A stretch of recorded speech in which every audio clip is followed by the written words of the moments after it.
Hello, I'm Nick Murphy. And I'm International Master Lauren Da Costa.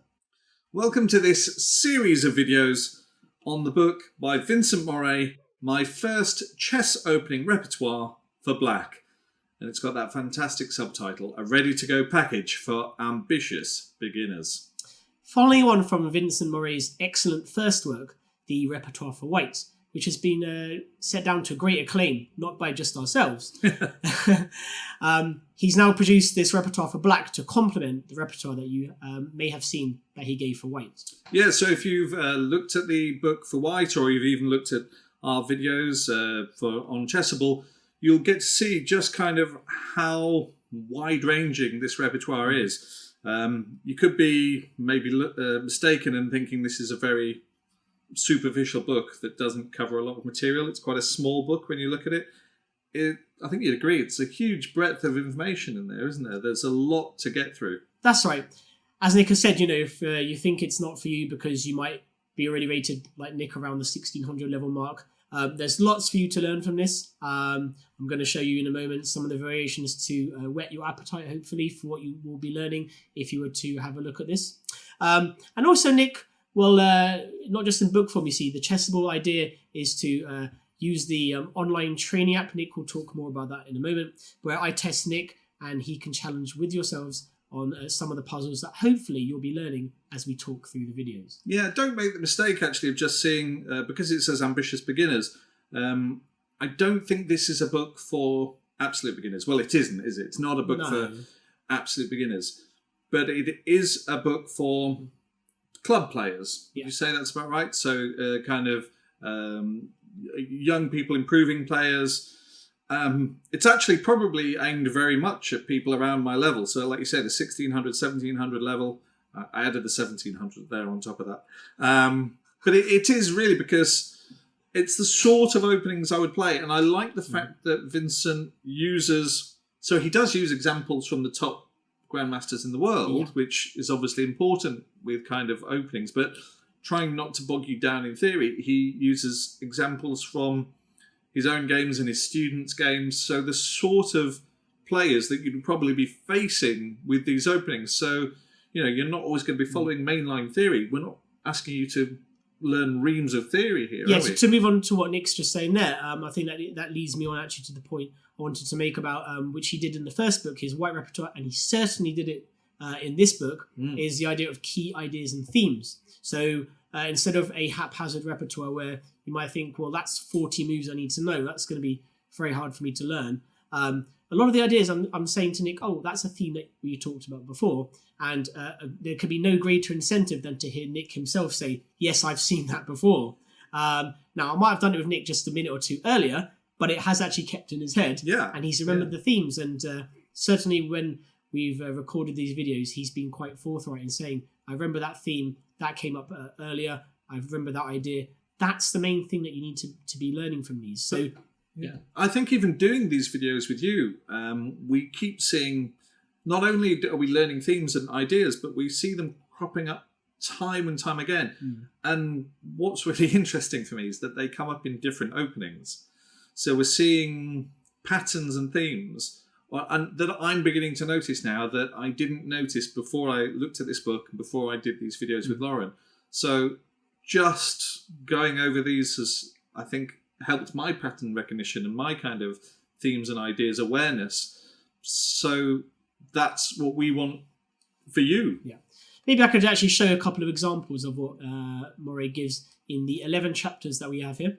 The first one being, he dedicates, obviously, a lot of time on how to tackle 1e4. Well, this is actually, he gives a very compelling case in the introduction. And in fact, even before I received this copy from Chessable, I was thinking, I wonder what opening he's going to give here. Something that players will not have to learn sort of oodles of theory, but can get a very attacking position straight from the off. And I wasn't surprised to see the Portuguese Scandinavian come up. Because d5 is a very forcing move, and already most of your opponents will think, well, normally we would receive e5, Sicilian, or even French defense, something like this. So d5 is already, you're taking them out of the theory that most of your opponents will know. And even if they know that you should take with a pawn, they might be expecting you to play a mainline Scandinavian where the queen zooms out to a5. It's very rare we're seeing that here. The queen is going towards the king side, normally towards h5 or even f5. And we're going to follow up with, firstly, with the move knight to f6. Don't be fooled that we're going to take with the knight. Often what we see is the black bishop zoom out to g4 to pin the knight that might come to f3. And then the queen comes out to d5, knight c6, and black is doing long castling with very attacking positions straight from the off. In fact, there are many examples Moret gives in the early chapters where white's played d4 and actually just loses the pawn straight out because of all the black artillery facing that. So if you're not convinced already by the first few chapters, you'll see that he then continues that theme of producing or recommending attacking lines. And that goes back to what Nick was saying just a moment ago. Somehow all these ideas tie in despite them not being in the same opening. The queen often comes to h5 with black, looking towards the white king or looking towards the diagonal down f3 and e2. So these are themes. Often the f pawn is pushed down the board as well. And if not that, the h pawn is pushed down the board. Nick's laughing there because I think they're all coming back to you now, aren't they? We've seen it time and time again. I loved how some of this, considering this is an opening repertoire for black, you think, okay, well, it's going to be solid, it's going to be defensive. We've seen some incredibly dynamic games in these videos, haven't we? And, that's right. It's nice to have that option when you're playing black. An example being here, if white plays d4, we're not going to take it back. We play bishop g4, the mainline Portuguese. And one crazy line being f3, bishop f5, c4, e6, takes, and then the amazing looking move, knight c6, where white feels as though he'll take on f7 with a winning position. In fact, it's you who will receive a winning position after that. It's amazing already. After just a few moves, black has such a lead in development, but these are very typical. In fact, just a few days ago, I was playing in a blitz tournament, and I had this as black. I was very tempted to give it a go, given the work Nick and I have trying. And my opponent did think here for quite a while with a furrowed expression on his face. What is going on? Am I supposed to take on f7? This is precisely what you want to be doing. Let's get your opponent out of theory.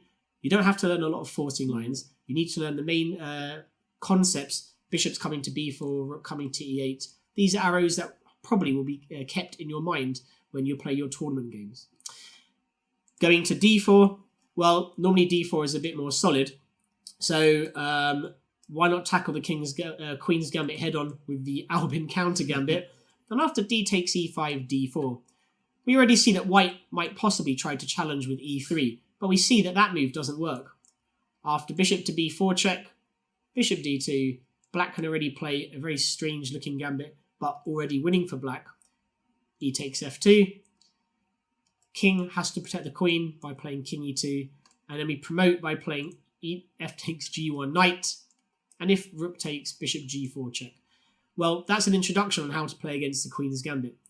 Often there are lines where white avoids that and plays something else. Okay, after d4, d5, white can play knight f3. If they somehow know you're going to play the Albin counter gambit, let's say they do, we're going to set up with a stonewall setup like this, f5, knight comes to f6. For example, let's say white develops very sensibly like this, bishop e2, bishop d6, and both sides castle. We see, although the bishop on c8 looks rather passive, the black knight will go to d7, the knight goes to e4 as a prelude for a black kingside attack, either with the rook swing, rook, f6 to h6. He calls that the right-angled rook swing. In English, we call it the rook lift. You can call it literally whatever you want, as long as you understand the idea is to get an attacking position with an attack down towards h2. Haven't even mentioned the queen yet. Often she'll swing out towards h4, either via f6 or straight down there. One example being b3, knight d7, bishop b2, just playing very sensible moves to white. And now we see, for example, rook f6. I'm just going to play very sensible moves to white. Rook h6. Let's say white plays a4. White's not really sure what to do. Black already gets a winning position with bishop takes h2 and queen h4. Bob's your uncle, mate on h2 or h1. Of course, not all forced. Otherwise, even Nick might be world champion. But the general themes are there. You put the bishop on d6 and you look towards an attack. These are precisely what Vincent Moret is trying to teach you, not just remembering 20, 30 moves. Can you remember those key ideas? These are what I really like about the genuine games from genuine players. they're positions that are going to occur in your games. They are, almost all of them. I've had sort of things like that. And by going through these videos and working through this book, I think you're almost going to be kind of excited to try some of these ideas out, because it kind of gives you a fresh look on some of these openings, and you think, great, well, now I've got these ideas, these themes in my head, I want to use them over the board in my games. Yeah, try and get the results that you deserve with the effort you're putting in. And Chessable is providing you with that platform by turning these excellent books into online training mechanisms, as Nick and I will guide you through at the end of each chapter. You'll be able to log on to Chessable's website, chessable.com, where they have the fantastic feature called the MoveTrainer. We're going to give you examples from each of the chapters from the Moret book, which means that you'll be able to go onto Chessable's website, log on, and actually see how you would fare in these positions. So you'll be able to face those positions yourself, put the ideas, the themes, and everything that you've learned from our videos into practice, and get the sort of positions that will, like I say, occur in your games. An example being, in the last few chapters, we looked at how to tackle, for example, the English opening. And of course, Vincent Moret, if you had looked at his white repertoire that Nick and I covered previously, he mentions the Grand Prix attack for white against the Sicilian.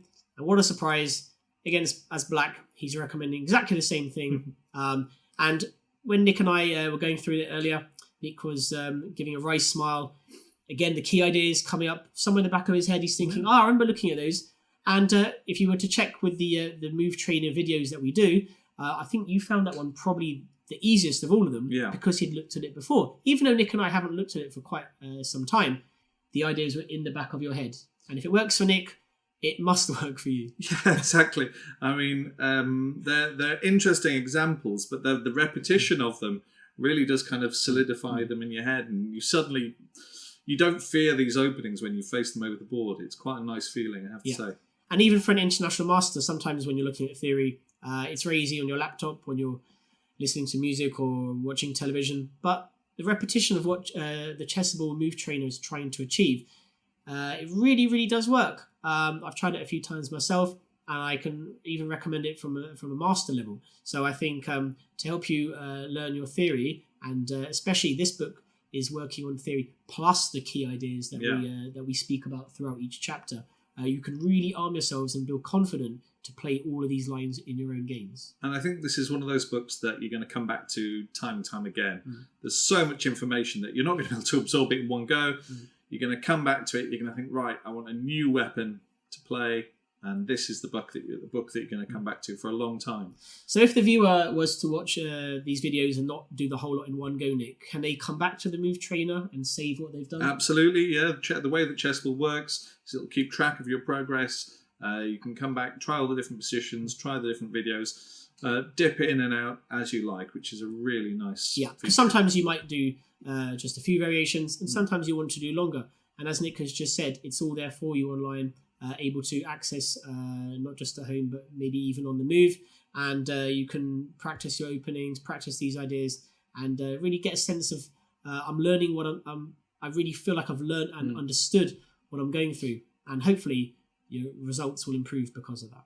So we mentioned, obviously, not necessarily for absolute beginners, but what would you say? I mean, I don't think Vincent Moret puts a rating idea in the book, does he? So no. Could you give a sort of vague idea of what rating range this book would work for? Well, possibly up to 2,000, maybe even 2,100.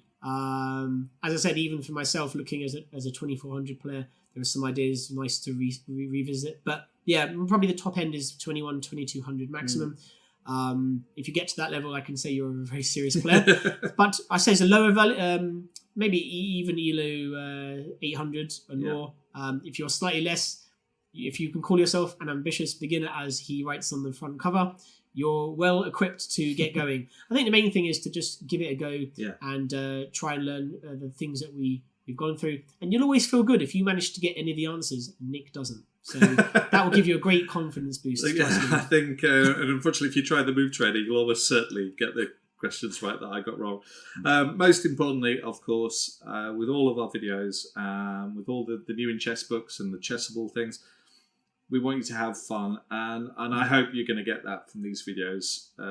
Get the chance to use them in your own games, most importantly, you're going to enjoy them. Absolutely.